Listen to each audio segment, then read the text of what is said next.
नमस्कार, मी नागपूरमध्ये आहे आणि नागपूरपासून एक 12 किलोमीटर अंतरावरती नागलोक नावाचं एक ठिकाण आहे जिथे मी आलो आहे. हे एक सेंटर आहे जे त्रिरत्न बौद्ध महासंघ या जागतिक संघटनेमार्फत हे चालवलं जातं. आणि ह्या सेंटरचं सगळ्यात महत्त्वाचं वैशिष्ट्य आहे की भारतातलं हे एकमेव सेंटर असं आहे जिथे बुद्धिझम विषयीचं भाष्य केलं जातं. इथे मुलांना वेगवेगळे त्या अनुषंगाने कोर्सेस दिले जातात. बाबासाहेब आंबेडकरांचे थॉट्स इथे मांडले जातात. त्याच्यासाठी भारतातून वेगवेगळ्या राज्यातून मुलं मुली इथे येतात.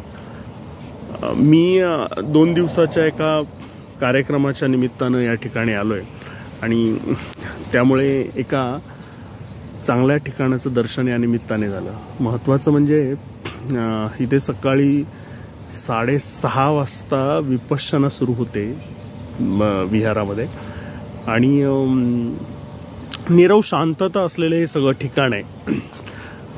कदाचित तुम्हालाही आवडेल तर नागपूरला भेट दिली तर आवश्यक ह्या नागलोक ठिकाणाला तुम्ही निश्चितपणे भेट द्या. इथलं जे बुद्धिझमचं वातावरण ज्या पद्धतीने इथल्या व्यवस्थापकांनी तयार केले ते अतिशय वाखाणण्याजोग आहे. आयुष्यात पहिल्यांदा काल मी रात्रीचं जेवण संध्याकाळी 6:30 वाजता केलं. तर मी आयोजकांना विचारलं की एवढ्या लवकर, कारण जनरली आपण 9:30 किंवा 9च्या पुढेच जेवत असतो.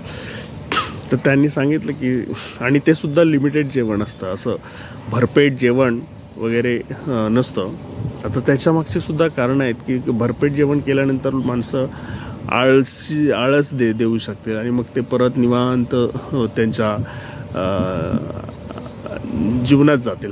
आणि ते होऊ नये म्हणून जेवणाचं सुद्धा लिमिटेशन म्हणजे माणूस पोट भरेल एवढं जेवण आहे, पण भरपेट म्हणजे खूप असं पोटाला ताण होईल असं जेवण इथे नसतं. आणि मग त्यानंतरही परत संध्याकाळची जेवणानंतर पूजापाठ आणि बाकीचे सगळे विधी मुलांमध्ये आणि इथं असलेले जे लोक असतात त्यांच्यामध्ये होतात. आणि त्यामुळे इथला जो मुख्यत्वे माहोल जो आहे तो माहोल बाबासाहेब आंबेडकर, भगवान गौतम बुद्ध यांच्या अनुषंगाने खूप महत्त्वाचा आहे. आणि म्हणून मला असं वाटतं की कधीतरी आयुष्यात एकदा या ठिकाणाला तुम्ही जरूर भेट द्या. नागलोकमध्ये ही भगवान गौतम बुद्धांची साधारणपणे 50 फुटापेक्षा जास्त उंचीची बुद्ध मूर्ती आहे, ज्याच्यामध्ये तुम्हाला दिसत असेल की बुद्ध चालतानाचं त्याच्यामध्ये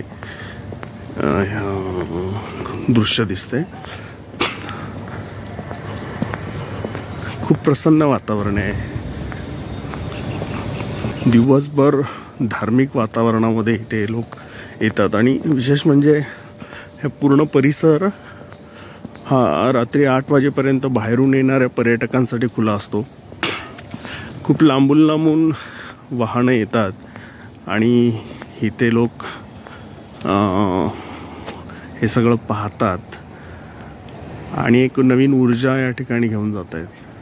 तर आपण सगळ्यांनी अवश्य यावं असं हे ठिकाण आहे.